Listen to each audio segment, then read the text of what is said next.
A conference championship football Friday, live right here on the early line on SportsGrid and all across the SportsGrid network. That includes sportsgrid.com/watch, where you can find your favorite destination and consume everything all across the grid. I am Ben Stevens. He is Donnie Rightside, and it is a conference championship football Friday for the next 3 hours up until 11 a.m. Eastern time. Only 2 days away from Conference Championship Sunday, we get you set for both the AFC title game in Baltimore. It's the Ravens and the Chiefs. In the NFC Championship game in Santa Clara, it's the San Francisco 49ers and the Detroit Lions. The NFL's Final Four, Donnie Rightside, looking for 2 spots in Super Bowl 58 in Viva Las Vegas. Feels like we've been talking about these 2 football games for 2 weeks. Now, funny that once we start Monday morning, we will talk about 1 football game for 2 weeks. But we got an unbelievable Sunday afternoon to watch. First game up there mid-afternoon at 3 o'clock. Next game up at 6:30. I can't wait for these games to finally get underway because I'm tired of talking about them. It's time to win some money, Ben, on these games. A little bit of line movement as well, specifically for that NFC title matchup between Detroit and San Fran that we will break down over these 3 hours. Every angle, what is at stake, the narratives that enter joined with the numbers and the individuals that will impact the outcome. That's the NFL's Final Four. But for the 28 other clubs around the National Football League, firmly into the offseason they go. And that coaching carousel has been spinning all week long. An interesting development out of the ATL. The Falcons have found a new head coach, and his name is not Bill Belichick. We welcome in our SportsGrid radio audience here to this Conference Championship Football Friday, live on the early line on SportsGrid, Sirius XM Channel 159. All of our radio terrestrial affiliates now in the fold as well. He is Donnie Rightside. I am Ben Stevens. The Atlanta Falcons, Donnie, hiring Raheem Morris, the Los Angeles Rams defensive coordinator the past 3 NFL seasons. But really the interesting thing here, Donnie, is we all expected Bill Belichick to end up as the head coach of the Dirty Birds. Raheem Morris now named the new head coach in Atlanta. I'm absolutely shocked by this. We'll talk about it a little bit later. But it's not that Raheem Morris isn't a good coach. But if we're saying, all right, let's hire a defensive coach here in the building for Atlanta, which desperately needs a new quarterback and somebody to mentor and hopefully get a great offensive coordinator and mind in there, you went with Raheem Morris over the single greatest defensive mind in the history of professional sports in Bill Belichick. That's the head scratcher there for me, Ben. He was already in Atlanta, and he was let go a couple of years ago. Raheem Morris has been an NFL head coach for 4 seasons, 3 with Tampa Bay, with the Atlanta Falcons as well. When you look at Raheem Morris, only 1 winning season. In fact, not just 1 winning season, only 1 year, Donnie, as a head coach with more than 4 victories. His overall record, 21-38. That's a win percentage of .356. Another NFC South team has named their new head man in the organization, and this one quite stunning as well. In Charlotte, the Carolina Panthers tabbed Dave Canales, who was the offensive coordinator for the Tampa Bay Buccaneers this past season, his only year as a non-position coach in the National Football League. Dave Canales, the new head coach in Carolina, he will be tasked with resurrecting the early career of the number 1 overall pick in 2023, Bryce Young. And I'm going to take a deep breath on this one. Hey, I like an offensive mind being hired, but we had the 18th best offense in the NFL now has a head coaching job in Carolina. This was one of the deepest draft pools, or should I say head coaching pools, that we've had in years. And you came away with Dave Canales. I'm flustered over here. I am this morning, Ben. He spent 13 seasons in Seattle under the tutelage of Pete Carroll. 8 as the wide receivers coach, 4 as the QB coach, and an offensive assistant as well. Last year was his first year in the National Football League in Tampa, calling plays, organizing an offensive scheme. It is ironic that Dave Tepper, after letting go of Baker Mayfield a season ago, looked at the guy that resurrected Baker Mayfield's career and said, yep, that's our guy that made our bad quarterback good to be the new head coach. Again, his wagon is hitched. Dave Canales, whether he likes it or not, to the number 1 overall pick in 2023, Bryce Young, who had a disappointing rookie season, to say the least. Plenty more coming on this conference championship football Friday. Now to the NBA. The New York Knicks have won 11 of their last 13 games, and last night at home inside Madison Square Garden, a huge victory for the Knicks. Nearly a 40-point margin, 122-84 for the Knickerbockers against the reigning NBA champions. The New York Knicks, in fact, Donnie, went outright as a 2-point home underdog. I mean, you could just hear it screaming from the streets of Midtown Manhattan, bing bong, because you knew this was coming, Ben. We looked at that number yesterday at -2.5. I said, nah. Give me the sure price on the Knicks at home here. Let's get after it. Never did I think it would be a 122-84 final. Knicks are cooking up there. They're cooking with grease.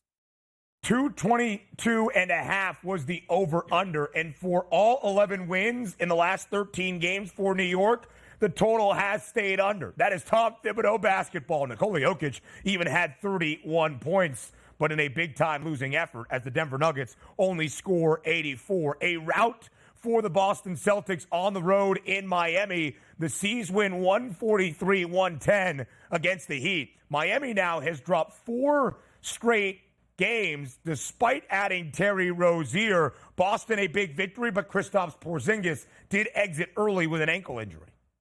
Yeah, we'll see how serious that ankle injury is. But yesterday, I like the Celtics in this game laying that big number because something just isn't right with the Miami Heat. And watching that basketball game, yeah, the Celtics were a much, much better team. But I sort of got a little bit of a chuckle where the court for the home of the Miami Heat says Heat culture out there. Something's wrong with that culture right now. And my goodness, did the Celtics lay it on them last night. The Miami Heat have not only lost 4 in a row, make it 5 straight for the Heat. The Celtics do cover as an 8-point road favorite in South Florida. A huge night in women's college basketball. Top 10 tilt in the SEC. Number 9 LSU hosting number 1 South Carolina in Baton Rouge, the last 2 national champions in the sport. And South Carolina looks the part of the number 1 team in the country, remaining unbeaten, the last undefeated side in women's college hoops, 76-70. The win for Dawn Staley's Gamecocks in Baton Rouge, although LSU does cover slightly as a 7.5-point home dog.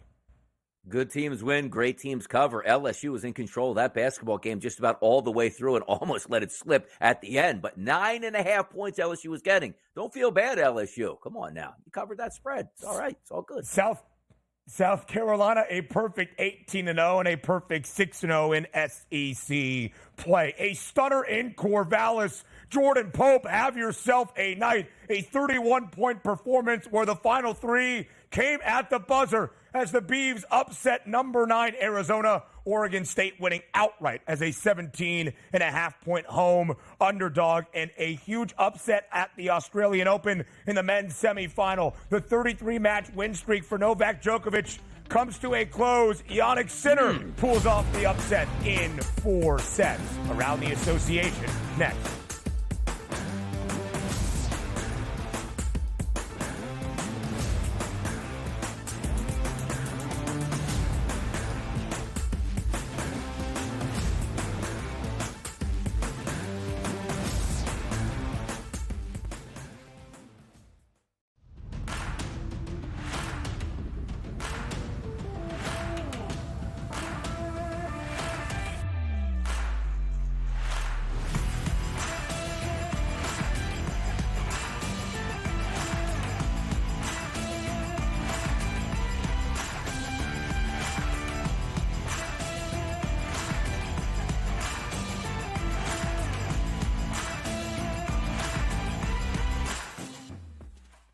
Quarterback at quarterback. We're going to lay some juice. We're going to have some dog prices, and we're going to go right in the middle.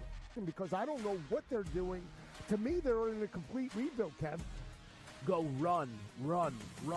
That's where overbackers on this 51.5 shot. Right now, he's a little bit more over money, but it's hovering right around. The winner of this game will be the division I don't favorite. care if they win because all we care about is the money, baby. The money. Pro Football Today. It's smarter to be on SportsGrid. The Chargers have the 5th pick in the National Football League draft. There's a lot of different like roads that they could take with this pick. And for the record as well, there's a few sports books out there already that already have next year's Super Bowl numbers up. the Chargers are like 30-1. So there's a lot of work to do. Sports Rage Late Night, only on SportsGrid. He feels like he's got unfinished business, right? He won the national championship, did what he said he wanted to do going back to Ann Arbor. And, he coached, I think, with the Raiders as an assistant and then got the job with the Niners and then went to title games, went to Super Bowls, lost to his brother. And I think you're right, unfinished business, go back, try to win a Super Bowl. Pharrell Coast to Coast, only on SportsGrid. One that's been to a sporting event, the atmosphere before a game, I think Game Time Decisions has that same exact atmosphere. This is our arena. This is what we do. There is going to be an energy to Game Time Decisions that you will feel night in and night out. The excitement you get when you lock your bets in, when you're figuring out what you want to do, we can zone in on the biggest games each night. I want this to be the place that people come to before the games start so they feel as ready as possible to lock in their cards. We are going to hit every single one of those markets that you need to know about. We're going to go through every single thing, and I've got a great team behind me that's going to help me get the job done. There is not going to be a better place, I promise you, than Game Time Decisions to get that new information, react to it, and be able to then bet accordingly. We will have everything at our disposal, and we will use that to our advantage. I'm Kevin Walsh. Tune into Game Time Decisions from 6 to 8 p.m. Eastern on SportsGrid.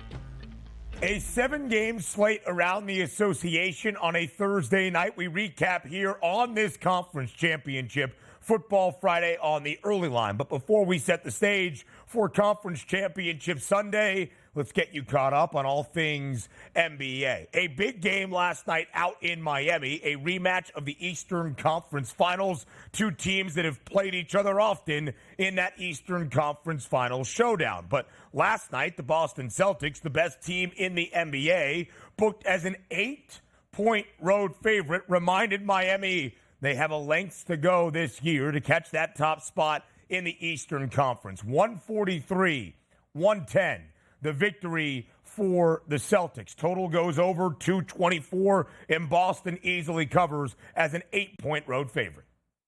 And by the way, who are we going to focus on in this game? Not Brown, not Tatum, not Porzingis getting injured, not the 33-point win from the Boston Celtics, but most of us were very excited. Like, wow, he stole Terry Rozier here from Charlotte. This is an unbelievable coup here for the Miami Heat. Didn't give up much. He needed that extra scoring punch, and Rozier came off the bench and didn't look all that good. You know what? Let's put Rozier in our starting lineup here. So what does he pay you back with? 29 minutes, 3 of 10 from the floor, which included 1 of 4 from three-point range, never made it to the free throw line, and with a team leading, or at least team tied, minus 28 as a plus-minus in that basketball game. Now, look, we're not giving up, right, Ben, on the Miami Heat on the season. It's going to take some growing pains to get through, but usually you're supposed to get energized from that trade, not get de-energized. And also, this coincides here, this losing streak with, hey, by the way, Spo might be the best basketball coach in the entire NBA right now. Let's make him one of the most lucrative offers in the history of the sport. And they immediately went south. Something's not right in Miami right now, Ben.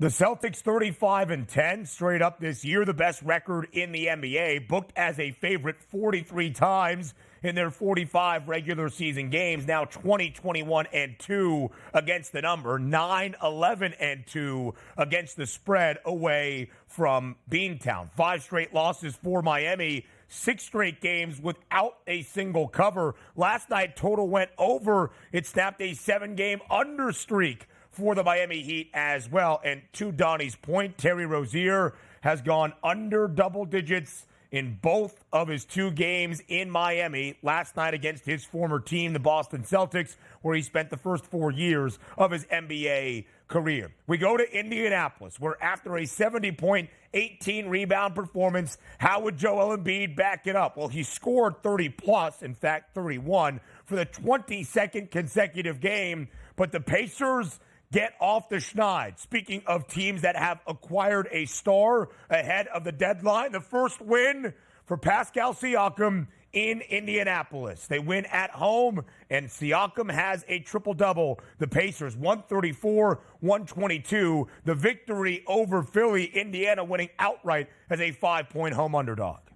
The Pacers' pace is back last night. There you go, Indiana. 134 on the board and not necessarily even having your entire starting lineup intact here as we wait for Halliburton to come back. We had that nice night for Siakam. 30 minutes, 9 of 13 from the floor, 10 rebounds, along with 10 assists. A tremendous night for Siakam, as this is what you had hoped when you acquired him to come over. Now we just wait to pair him up there with Tyrese Halliburton. From a Sixers perspective, we expected Joel Embiid to have a nice night, right? He wasn't going to get 70 points. Maybe he would get 50 points or press it into the 40s, but still dropping 31 in that loss. But as we talked about yesterday, Tyrese Maxey was the focal point for me. 9 of his last 11 games hadn't scored 30 points, and all of a sudden he's showing up at a 29.5 points prop. The only thing that made me a little bit nervous is he was at that 22-point number about midway through the third quarter. How long is he going to play in that basketball game? He didn't need to play too much longer. Only 29 minutes in that one, scoring 22 points so easily, staying under his 29.5. I was surprised the Philadelphia 76ers lost that basketball game, but not surprised that Maxey didn't get into the 30s for me, Ben.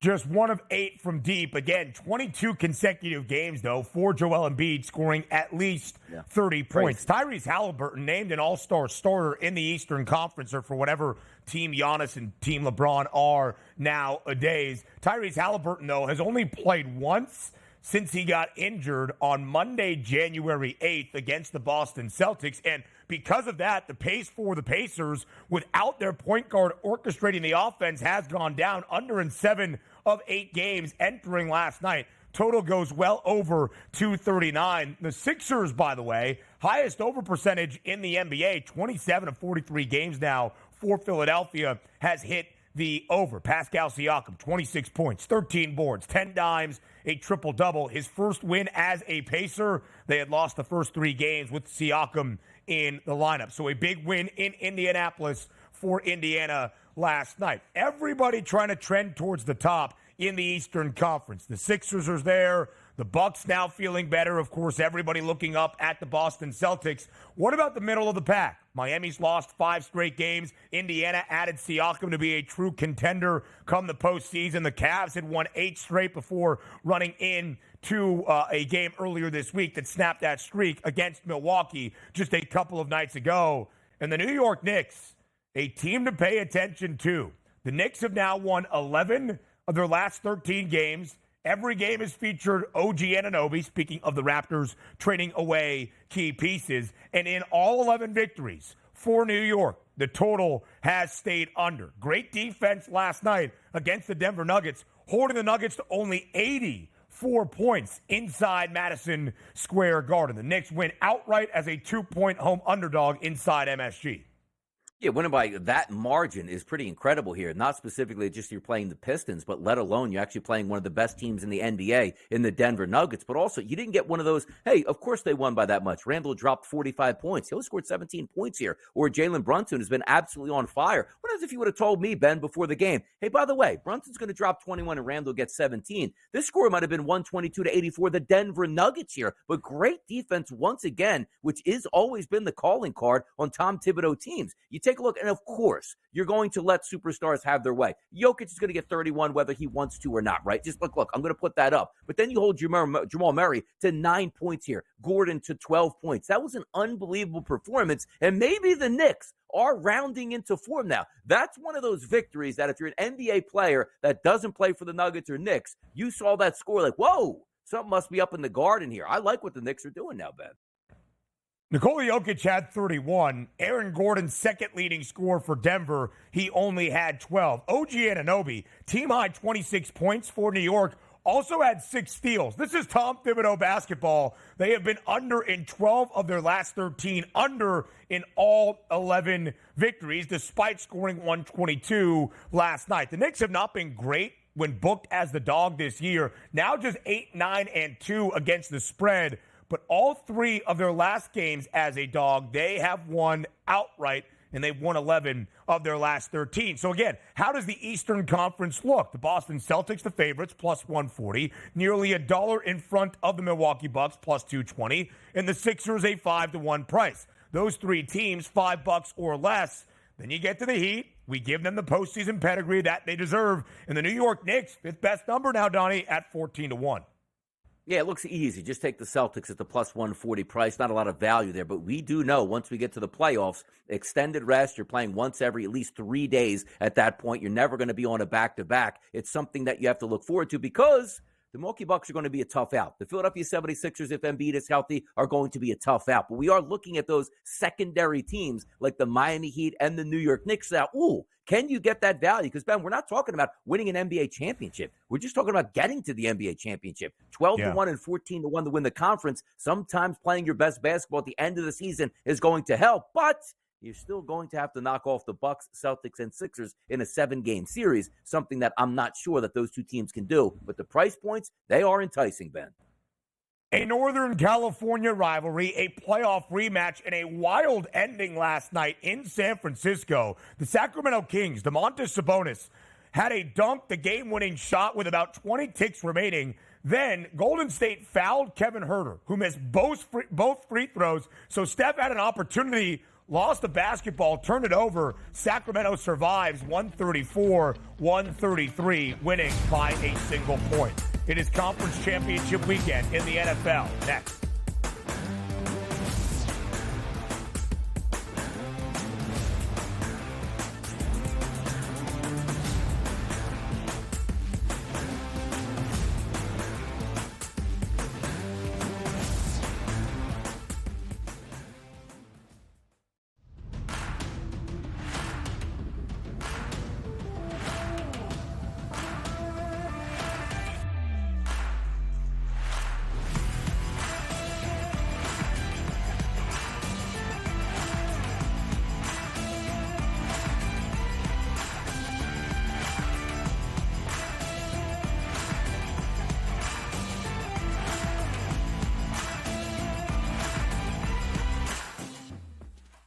Quarterback at quarterback. We're going to lay some juice. We're going to have some dog prices, and we're going to go right in the middle. Because I don't know what they're doing.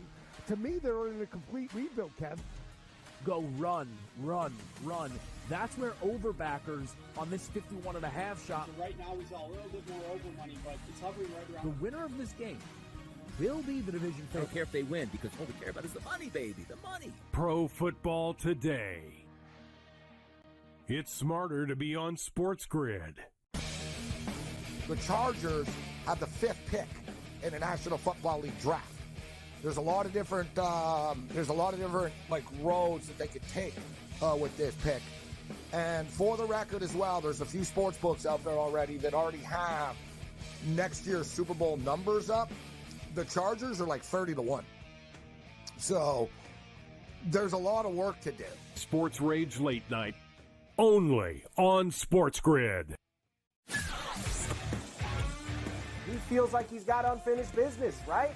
He won the national championship, did what he said he wanted to do going back to Ann Arbor. And, he coached, I think, with the Raiders as an assistant and then got the job with the Niners and then went to title games, went to Super Bowls, lost to his brother. And I think you're right, unfinished business, go back, try to win a Super Bowl. Pharrell Coast to Coast. Only on SportsGrid. One that's been to a sporting event. The atmosphere before a game. I think Game Time Decisions has that same exact atmosphere. This is our arena. This is what we do. There is going to be an energy to Game Time Decisions that you will feel night in and night out. The excitement you get when you lock your bets in, when you're figuring out what you want to do, we can zone in on the biggest games each night. I want this to be the place that people come to before the games start so they feel as ready as possible to lock in their cards. We are going to hit every single one of those markets that you need to know about. We're going to go through every single thing, and I've got a great team behind me that's going to help me get the job done. There is not going to be a better place, I promise you, than Game Time Decisions to get that new information, react to it, and be able to then bet accordingly. We will have everything at our disposal, and we will use that to our advantage. I'm Kevin Walsh. Tune into Game Time Decisions from 6 to 8 p.m. Eastern on SportsGrid.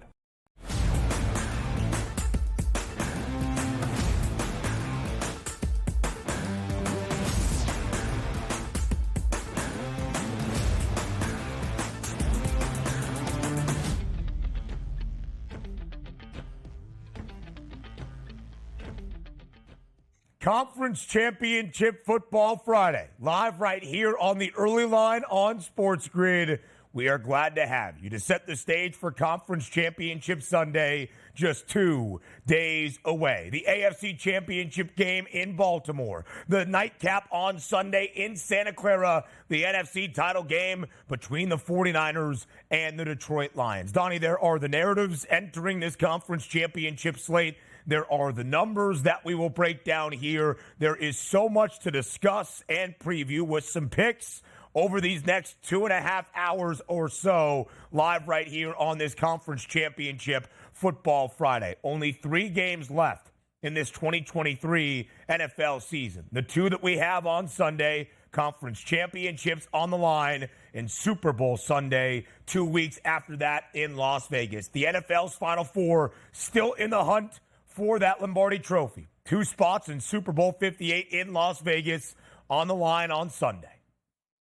Yes, and why even play the games here, Ben, as we talk about the Detroit-San Francisco game, since apparently it's going to be a blowout across the board. As you alluded to, some changing numbers in there with totals and also sides, but breaking these games down has been a lot of fun. The thing that we do like about these games, Ben, right, just to take that snapshot, what's not to love about Kansas City and Baltimore this weekend? Lamar Jackson and Patrick Mahomes, 2 MVP quarterbacks going after it. And then you have, I don't even want to call it, it's not fair to say Detroit is the little engine that could, right? That upstart program that nobody saw coming. No, we thought they would win the division at the beginning of the year. They did win the division. They did win a playoff game. They were equally deserving to be out in San Francisco. But I just feel right now people are going like, dome team outdoors, blowout. I don't think that's going to be the case, Ben, on Sunday. I don't. Donnie, you have been our weather forecaster here and how it affects our handicapping for NFL games all season long, but certainly with that added emphasis come the postseason, come the month of January. If you are a dome team and you have to go outdoors in late January in a conference championship contest, you would probably pick California, and you might pick Northern California on Sunday night, where the estimated temps are around 70 degrees with as minimal of wind as you can find. It might be as close to replicating a dome environment as you will find outdoors in the month of January. So let's dive in to the NFC Championship game in Santa Clara. The San Francisco 49ers will host the Detroit Lions. The Niners have been to this spot many times in the last half decade in the NFL. Their 4th NFC title game appearance in the last 5 years. The Detroit Lions, not this decade, not the past 2 decades, not the past 3 decades. 32 years since Detroit has played in an NFC championship game. They are back on Sunday night in Santa Clara. Those are the narratives for the organizations. Now to the numbers. Early this week, just a 6.5-point spread in favor of the Niners. The over-under was 50 and a hook. We have seen a point of movement in both of those components. Now a full 7.5-point spread in favor of San Fran. The over-under also up by a point, Donnie, at 51.5. And if you look at this game optimistically, right, and you say to yourself, can Detroit hang around? I think they can. But if you're looking realistically here at this game, San Francisco is the better team. It's why they're the number 1 seed. It's why they're favored by 7.5 points here at the FanDuel Sportsbook. There's no weakness here in the San Francisco 49ers. Let's just say Debo does play. That's an elite pass-catching core, which includes George Kittle at tight end. They have an elite backfield. Why? Because they're the best running back in football in Christian McCaffrey. When the pocket is clean, Brock Purdy is one of the best quarterbacks in the NFL. They have an elite defense to go along with it, and they're on their home field, and yes, going against a dome team. So you spell it out and say, well, Donnie, you said it all. San Francisco should win this football game, and technically they should here. But the Detroit Lions do a lot of really good things here that can stymie the San Francisco 49ers, which means that if I didn't have Kyle Shanahan as my play caller in the NFL, Ben, do you know where I'm going? Right over to another Ben, in Ben Johnson. Maybe the best overall offensive coordinator in football. You have Jared Goff, who has played in. Hey, Jared Goff's never seen this before. He's never got no, Jared Goff's played in a Super Bowl. Now, did he play great against the Patriots? No, but he's been on this biggest level. He's won an NFC championship game already in his career. He's not going to be flustered here. If there's one guy that should be flustered, it should be Brock Purdy going, all right, well, years previous, I didn't make it through the Eagles game, and last week I didn't play all that well up until that last drive, so I still have a lot to prove here. So Detroit's offense should be good enough to keep them in this ball game, and sometimes, Ben, that's all you need. And Jared Goff is a Northern California native.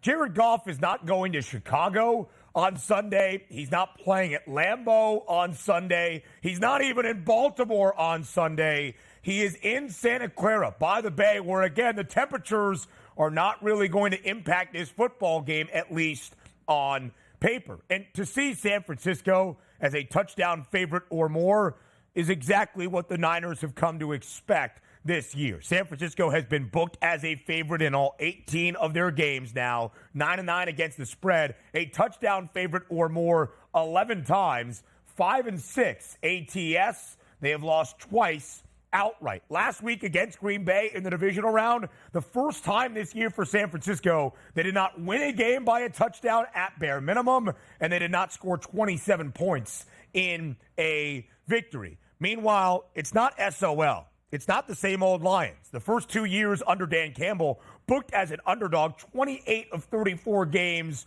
possibly out there. Good covering numbers, 19-9 against the spread. This will be just the fourth game for Detroit as the underdog this season. They won outright in the season opener in Kansas City as a dog. Almost won outright week 17 against the Cowboys in Dallas. Did cover that number. 2-1 against the spread. One victory outright. Again, the number now going north of a touchdown feels like this game is going to be completely lopsided. I'm not sure that is the case. I expect a more competitive game than the 7.5-point spread might indicate. Now we go to the total, 51 and a hook. The Lions are the worst scoring defense remaining of the NFL's Final Four. In fact, the other three, Baltimore, KC, San Francisco, in that order. Three best scoring defenses around the NFL this year. The Lions, Donnie, allow more than 23 points per game. Yes, and that's what it's going to come down to, right? It feels like to me, Ben, right? The front seven for the Detroit Lions is solid here. They'll be able to get some pass pressure on Brock Purdy, but having said that, the secondary has been eaten alive this entire season. And also for most of the season, CJ Gardner Johnson in the backfield there, the safety for the Detroit Lions. He's been a very good player when he's been in there. He's missed just about the entire season with that pec injury, but now back, adding a little bit of that advantage. But you saw last week, Baker Mayfield, when he needed to throw the football downfield to Mike Evans, it was there whenever he wanted, which should mean Brandon Ayuk should feast on that secondary. But having said that, last week, we go up against a Packers team, which does have a decent secondary. Brandon Ayuk, 30 yards last weekend? And that also included with Deebo Samuel going out of the football game, which is the next handicap into this. If you tell me right now, Ben, right? The offensive line solid for San Francisco. We know that. Christian McCaffrey's healthy. He's going to be playing in that football game. We're not worried about his calf injury that he had down the stretch. Brandon Ayuk is fine, as well as George Kittle at tight end. But if I have a Deebo Samuel game, Ben, where I'm not all there, which means I can't do the things that separate our offense from the rest of the NFL, maybe we do get another performance out of Brock Purdy that goes, man, I used to be able to throw a 7-yard slant pass, and Deebo used to, get that rack yardage up 23, 24, 25 yards down the field. If that's not there, then you roll the coverage over to Brandon Ayuk. Then you say, okay, we have athletic linebackers. Let's just try to slow down George Kittle, and maybe Christian McCaffrey doesn't go off for his 88.5, 89.5 yards rushing prop that he's listed at. That's the angle for the game for me. Because, again, this is the hard part of a handicapping. We don't know what we're getting out of Deebo. They're not going to tell us, hey, you know what?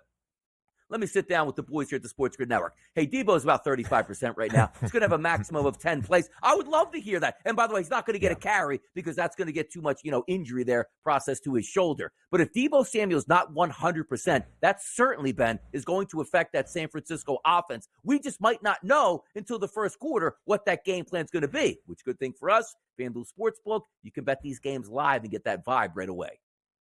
There are no Deebo Samuel props listed, not even an anytime touchdown number at this moment. Now to the quarterback comparison. The narratives are certainly going to be at play on Sunday night in Santa Clara. The number one overall pick from 2016, the very last pick from 2022, Brock Purdy faces off against Jared Goff. And because of that Mr. Irrelevant status for Brock Purdy, there has always been the idea, is he really the straw that stirs the drink in San Francisco, or is he the beneficiary of Kyle Shanahan's offensive mind and all the talent around him? Well, that narrative started to tick up just a little bit last week, 23 of 39 for 252, but great on the final drive against Green Bay, 6 of 7 for 47 yards. You see the numbers there for Brock Purdy, 274.5.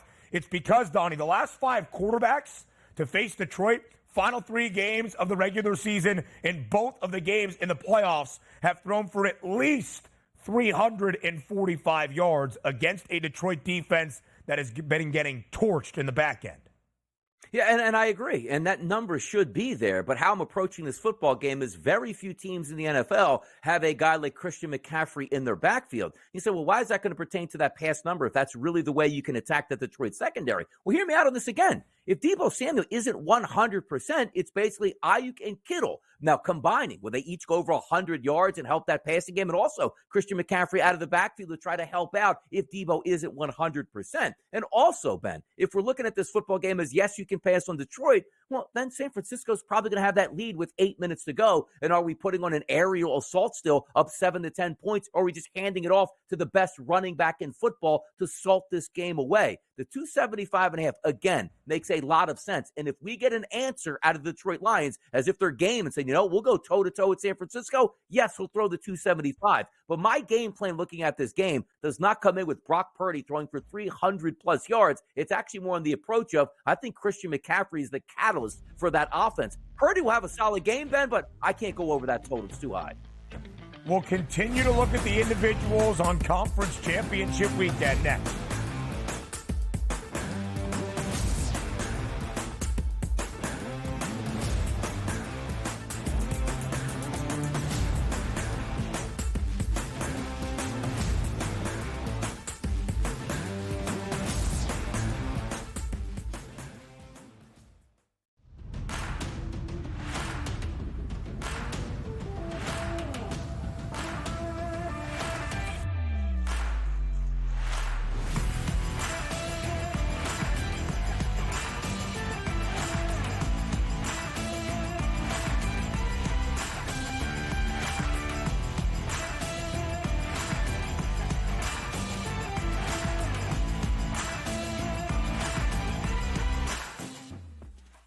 Quarterback at quarterback. We're going to lay some juice. We're going to have some dog prices, and we're going to go right in the middle.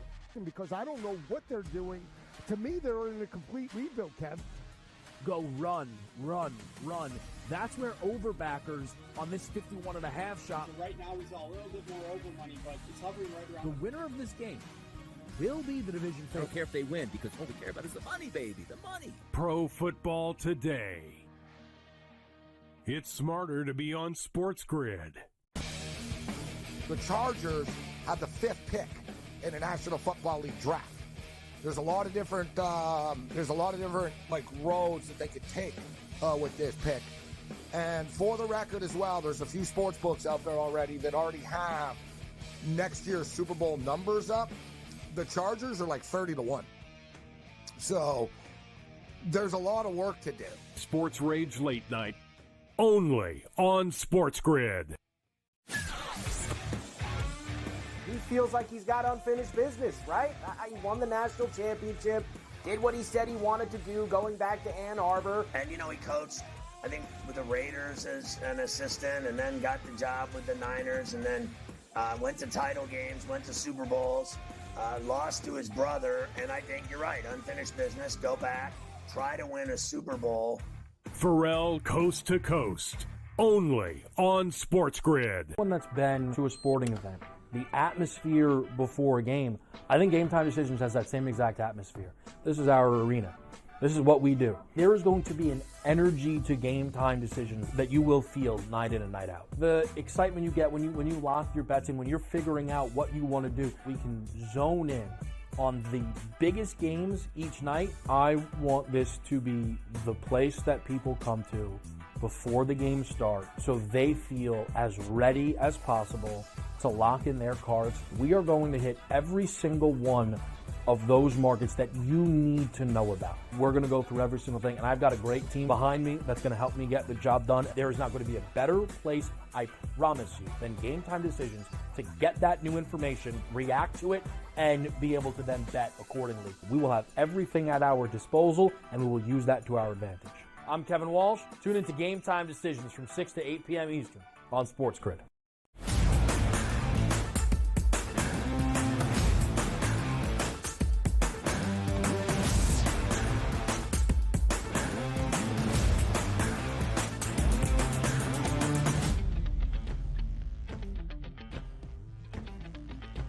The NFC Championship game, Sunday night in Santa Clara. Jared Goff makes his return back home to Northern California, where he will play outdoors inside Levi's Stadium. And there is that narrative that we need to match up with the numbers. 255.5 is the passing yards prop for Jared Goff on Sunday in the NFC title game against the 49ers. San Francisco, a top 10 defense across every major stat category except in one spot. That would be defending the pass. 13th best, still top half of the NFL. They allow about 214 yards per game.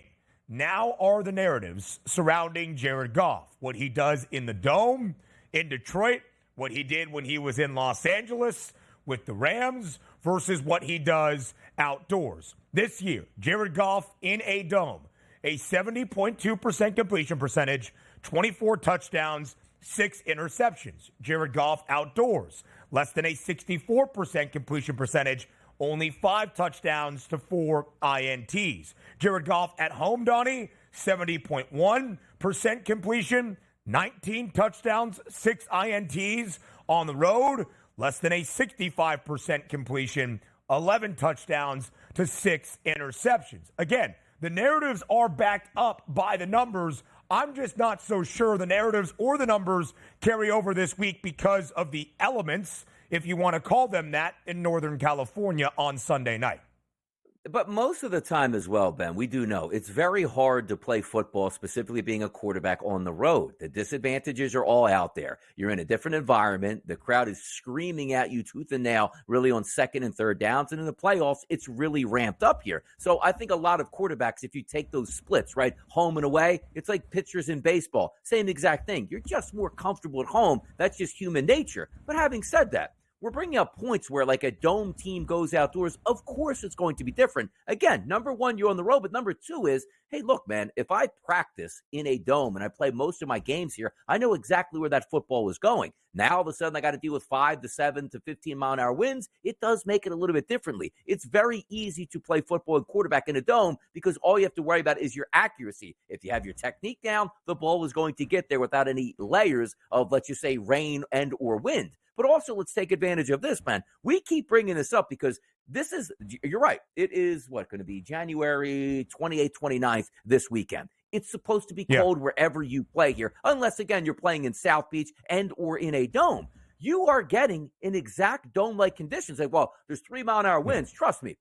If you're at home in Detroit at Ford Field, somebody opens the door to come into the game, it's going to let a little bit of wind in there. See what I mean? It's barely even going to register here. It is the perfect scenario, Ben, for the Detroit Lions. We're not talking about, well, hey, in a Dome, it's like 70 degrees. What's it going to be in Santa Clara kickoff? 70 degrees. Well, it doesn't rain in a Dome. There's no snow. There's no chance of precipitation right now in the forecast in Santa Clara. Winds under 3 miles an hour. That means the flags won't even be blowing at all on the top of the uprights here. This is the perfect storm for the Detroit Lions to go outdoors and play in this. So if we're looking at those trend conditions, yes, they make sense, but this trend doesn't really translate here. It would, Ben, if we had 42-degree temperatures, 8-mile-an-hour winds, and a chance of drizzle. Yeah. But this is a perfect scenario for Jared Goff here.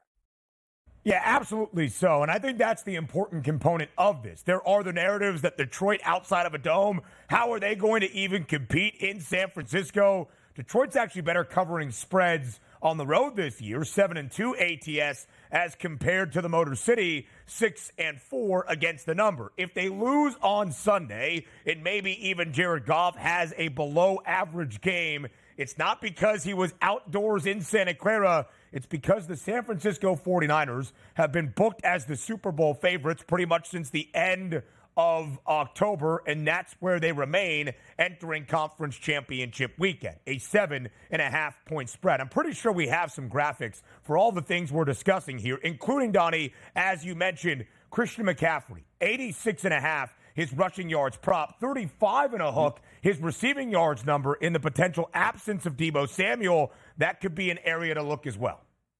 Yes, by the way, keep that graphic up on the screen because there's a talking point I want to get to here. Let's go. Christian McCaffrey, 86.5. He should get that. Win or lose, he's probably still going to be in that range. Ayuk at 80.5, probably leaning a little bit towards the low end of it here unless Deebo Samuel plays. You got Kittle at 61.5, makes some sense. St. Brown, 85.5, seems a little bit high, but if they're losing, Ben, in the fourth quarter, he's probably going to get the majority of his targets there. Same thing with Laporte at 48.5. Now, the one guy I skipped over right here on that graphic was Jahmyr Gibbs. If I'm taking a look right now at the FanDuel Sportsbook, 47.5 is that live number.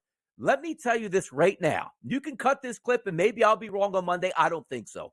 There is no way the Detroit Lions win this football game if Jahmyr Gibbs is under 47.5 rushing yards. That is the key ingredient in that graphic right there. Oh, look, they're all superstars. They're all great players. They could all go over that total. But if you told me McCaffrey, Ben, ran for 78 yards in this game, be like, okay, yeah, 49ers won. George Kittle, 48 yards receiving. They can overcome that. That's fine. There's no way that Jahmyr Gibbs can be insignificant in this game where he rushes for like 31 yards and they come away with the victory. He is the linchpin in that offense this week for the Lions. And case in point being, if you just watched last week, Aaron Jones went over 100 yards and kept the Packers in that game, not because he went over 100 yards, Ben, because he was a threat every time he touched the football, and you had to account for that. If Jahmyr Gibbs can give you similar production, and I don't even mean, Ben, going over 100 yards, put me in the high 60s to give that rushing big play threat in the backfield. That's the key cog here for those Detroit Lions. Jahmyr Gibbs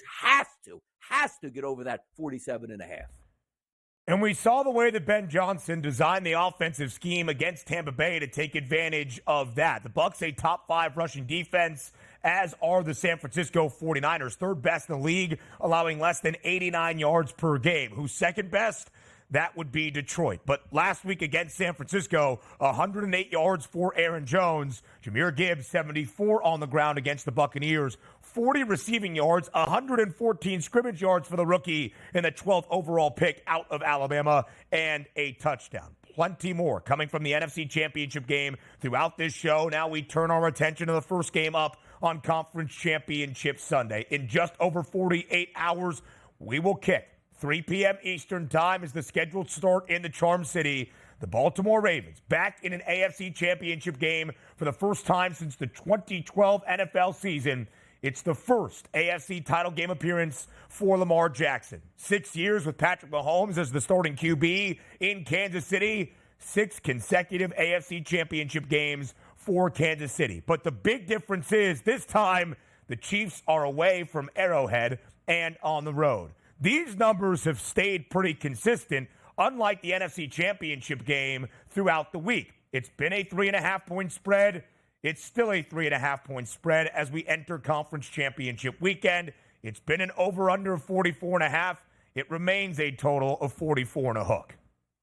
And by the way, this game is going to be fascinating to watch it play out because, again, starting here with the common elements, 2 unbelievable quarterbacks. Now, a lot of people will say, like, come on now, it's Kansas City. We just watched this last week, 2.5-point line, 3-point line. They go in and win outright in Buffalo. Sign me up for Patrick Mahomes as long as he's healthy and playing. I don't care who is the Kansas City Chiefs are going to bring along with him. I want those points in the process. But also keep in mind here, you take a look at the Kansas City Chiefs as they wound down their season, right? Had to play in the playoffs, which they did, but then had to go on the road last week to take on the Buffalo Bills. Fly back to Kansas City, go right back on the road to take on the Baltimore Ravens. Back-to-back road weeks. As I take a look at the schedule here for the Baltimore Ravens, do you remember when they played at San Francisco on Christmas night? So let's just say they flew back late. They got back December the 26th. Why am I bringing this up? Because this weekend, you're looking at just about 5 weeks where the Baltimore Ravens haven't left their own building. At home to Miami, at home to Pittsburgh, bye week,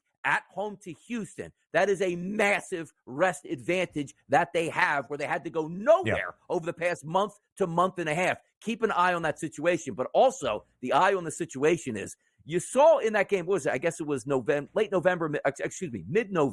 Mark Andrews, superstar tight end for the Baltimore Ravens, goes down with that leg injury. And we've had Doc on many times. I don't know if he's going to be able to come back, but if he does, maybe for the AFC Championship game, maybe for the Super Bowl. But you sort of started to see the Baltimore Ravens like, you know what? That ticket on the Super Bowl going to be so much harder. He's legitimately your best pass-catching threat out there. You're telling me he's going to come back in this game being healthy for 4 to 5 straight practices, full go, and you're going to have an extra weapon here that you didn't have while you were so dominant already on offense? So many things, including health, Ben, are pointing to the Baltimore Ravens this weekend against the Kansas City Chiefs. And let's not mince words. The tight ends on both sides are the top targets for their respective quarterbacks. Travis Kelce, his reemergence in the most significant games throughout this postseason, finally found the end zone and did so twice last week. That snapped a 7-game skid of not hitting pay dirt. And Mark Andrews has props available. He did not last week. 3.5, his receptions prop. 35 in a hook, his receiving yards prop. We have not seen Lamar's favorite target since November 16th. Short week, Thursday night football game in Cincinnati. Got injured in the opening quarter against the Bengals. On their opening offensive possession, he had 2 grabs for 23 yards. In the games prior to that, the first 9 in which he was fully healthy, Mark Andrews had at least 35 receiving yards in every game, over 35.5 in 8 of the 9. If he's playing and he's even 90% effective on Sunday, I like the over for Mark Andrews. The Baltimore Ravens, the number 1 overall seed in the AFC, booked as a favorite 15 of 18 games this year, 10-5 ATS. But when they have laid 4 points or less, Donnie, the flock is a perfect 6-0 against the spread as the short favorite. Of course, Kansas City, an underdog once again under Patrick Mahomes, 13 times now with Mahomes under center since he became the starter back at the beginning of 2018's NFL season. 8-5 straight up. Kansas City's numbers, 9-3-1 against the spread. A road underdog is infrequent for Kansas City, but they are the only team in the National Football League over the last 6 seasons that when booked as an underdog, they have a winning record outright. Let's just go for, by the way, Ben, that's the previous 5 games here for the Baltimore Ravens, because every one of those games was playoff teams or playoff contending teams. When they took on the Jacksonville Jaguars, who were still in first place in the AFC South, beat them down 23-7. Take a look at San Francisco, thought of the best team in the NFL, went to their building on Christmas and absolutely blew the doors off of the 49ers. Then they took on the Miami Dolphins, who at that time, if the Miami Dolphins had won their last game, would have been the number 1 overall seed in the AFC, 56-19 in that game. Then you take a look at Pittsburgh, who made the playoffs. They lost 17-10. That game was 10-10 in the fourth quarter here with your backups playing against a team playing for their lives. And then you go ahead against Houston, one of the quote-unquote hottest teams on offense in the NFL, with C.J. Stroud surging, and you beat them down 34-10 and didn't even give up an offensive touchdown. This is the best team right now in the NFL. It is the Baltimore Ravens. They're rested, they're ready, they're at home, and they're healthy. They should handle their business this weekend against the Kansas City Chiefs. And Donnie, as you mentioned, in those significant games, that was the most difficult schedule for Baltimore in all of the NFL down the stretch. 4 of those 5 games you alluded to, the Ravens were that 4-point favorite or less. Not only did they win all of those games with Lamar Jackson as the starter, they covered in all 4 of those games as well. Nothing new, though, for Patrick Mahomes. Into an AFC championship game for the 6th consecutive season. In the previous 5, he has thrown for at least 275 yards, 14 touchdowns to only 2 INTs. Plenty more for Conference Championship weekend on this Football Friday on the Early Line next.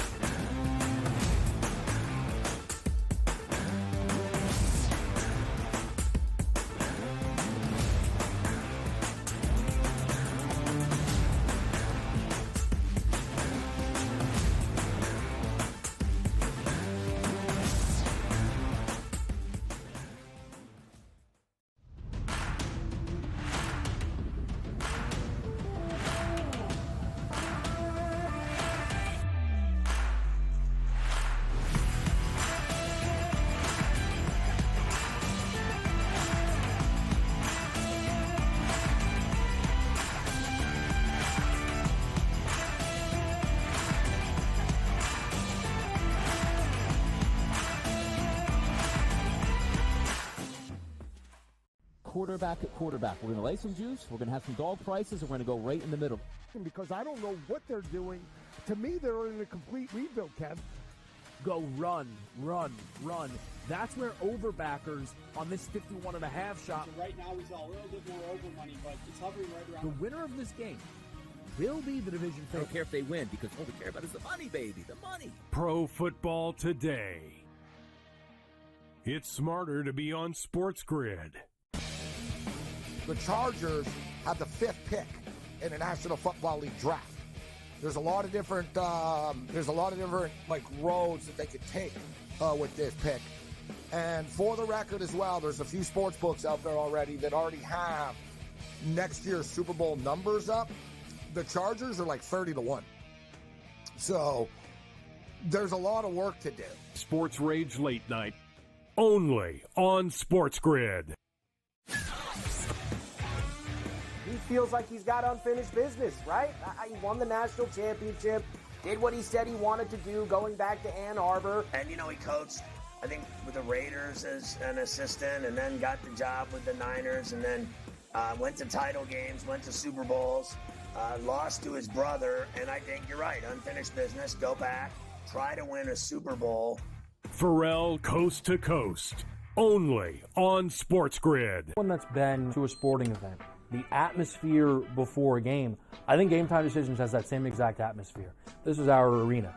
This is what we do. There is going to be an energy to Game Time Decisions that you will feel night in and night out. The excitement you get when you lock your bets in, when you're figuring out what you want to do, we can zone in on the biggest games each night. I want this to be the place that people come to before the game starts so they feel as ready as possible to lock in their cards. We are going to hit every single one of those markets that you need to know about. We're going to go through every single thing, and I've got a great team behind me that's going to help me get the job done. There is not going to be a better place, I promise you, than Game Time Decisions to get that new information, react to it, and be able to then bet accordingly. We will have everything at our disposal, and we will use that to our advantage.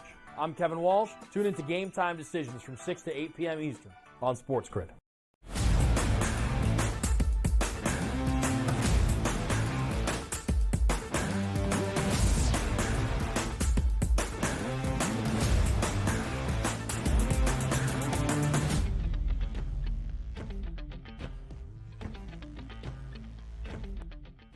Quick little segment here before we hit the top of the hour and hour number 2. It is championship weekend right here on the SportsGrid Network. And as we covered so far in hour number 1, lining up a certainly exciting weekend overall. But maybe none more exciting than what we're going to get here in the Australian Open. And you might say, why is that?